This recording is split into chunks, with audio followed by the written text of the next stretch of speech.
A unique episode stands out in his life of Himalayan achievement in the field of the spirit.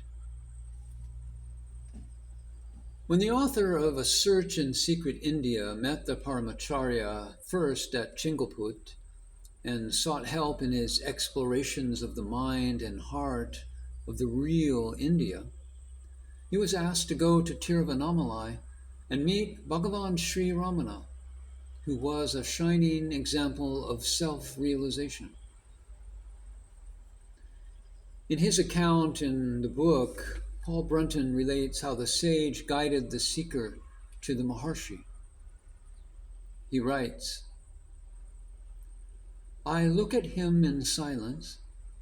This short man is clad in the ochre-colored robe of a monk and leans his weight on a friar's staff. I have been told that he is on the right side of 40. Hence I am surprised to find his hair quite gray. His noble face, pictured in gray and brown, takes an honored place in the long portrait gallery of my memory. That elusive element which the French aptly term spiritual is present in his face. His expression is modest and mild, the large dark eyes being extraordinarily tranquil and beautiful.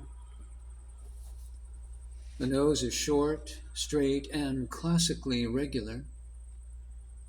There is a rugged little beard on his chin, and the gravity of his mouth is most noticeable. Such a face might have belonged to one of the saints who graced the Christian church during the Middle Ages, except that this one possesses the added quality of intellectuality. I suppose we of the practical West would say that he has the eyes of a dreamer. Somehow I feel in an inexplicable way that there is something more than mere dreams behind those heavy lids. I broach the matter of my quest, and His Holiness questions me about the different yogis or holy men I have met so far. After that, I frankly tell him, I would like to meet someone who has high attainments in yoga and can give some sort of proof or demonstration of them. There are many of your holy men who can only give one more talk when they are asked for this proof. Am I asking for too much? His Holiness' tranquil eyes meet mine. There is a pause for a whole minute. His Holiness fingers his beard and says, if you are seeking initiation into real yoga of the higher kind, then you are not seeking too much. Your earnestness will help you, while I can perceive the strength of your determination. But a light is beginning to awaken within you, which will guide you to what you want, without a doubt. I am not sure whether I correctly understand him, so I say, so far I have depended on myself for guidance.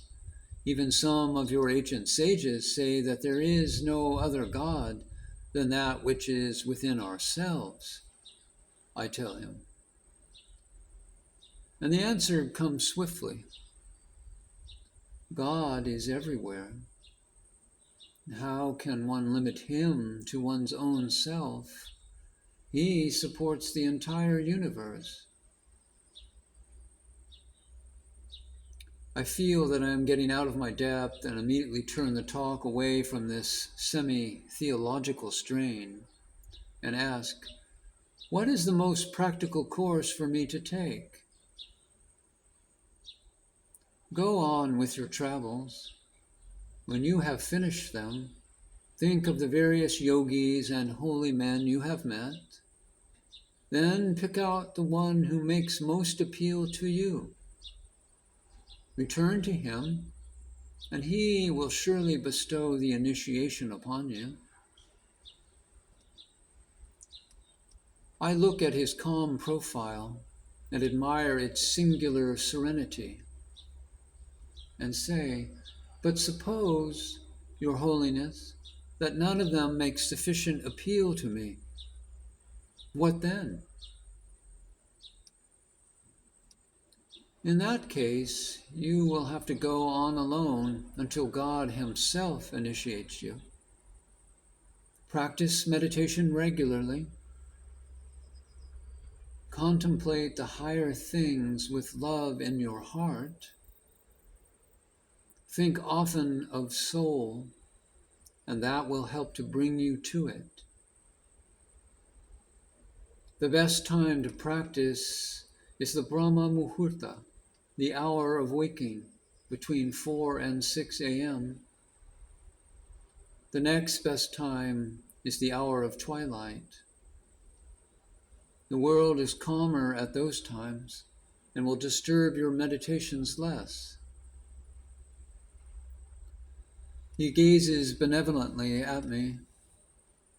I begin to envy the saintly peace which dwells on his bearded face.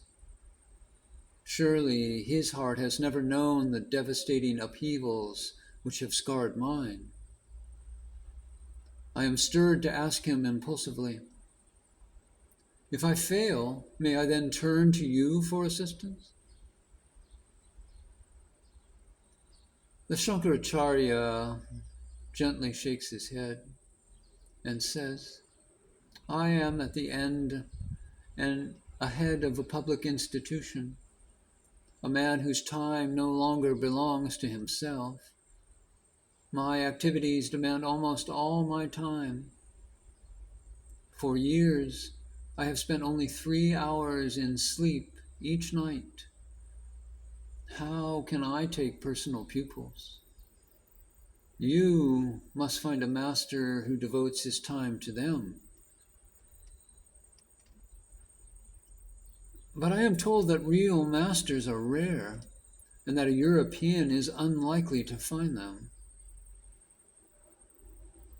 He nods his assent to my statement, but adds, truth exists, it can be found.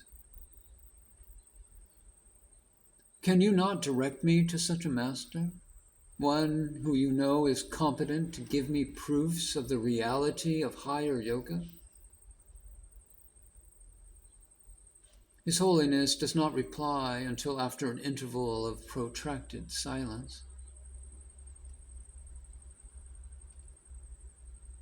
Yes, I know of only 2 masters in India who could give you what you wish. One of them lives in Benares, hidden away in a large house, which is itself hidden among spacious grounds. Few people are permitted to obtain access to him.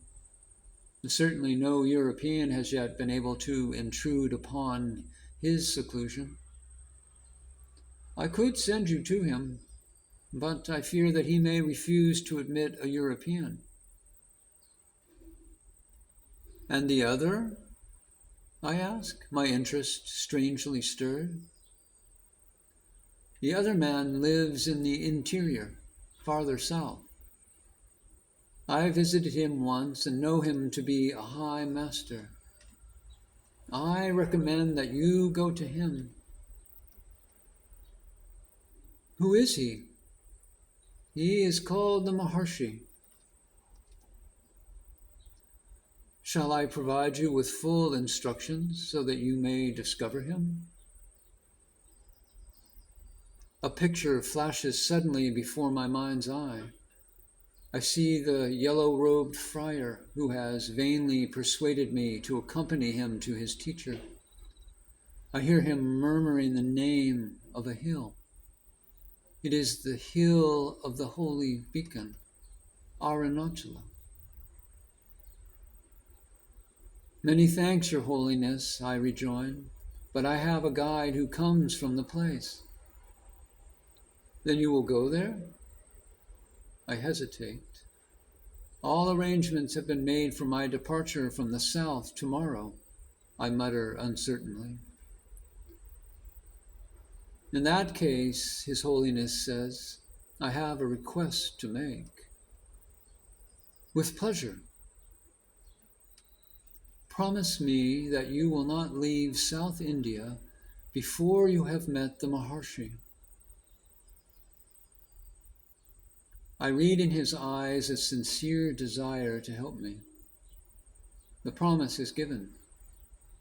A benign smile crosses his face when he says, do not be anxious. You shall discover that which you seek.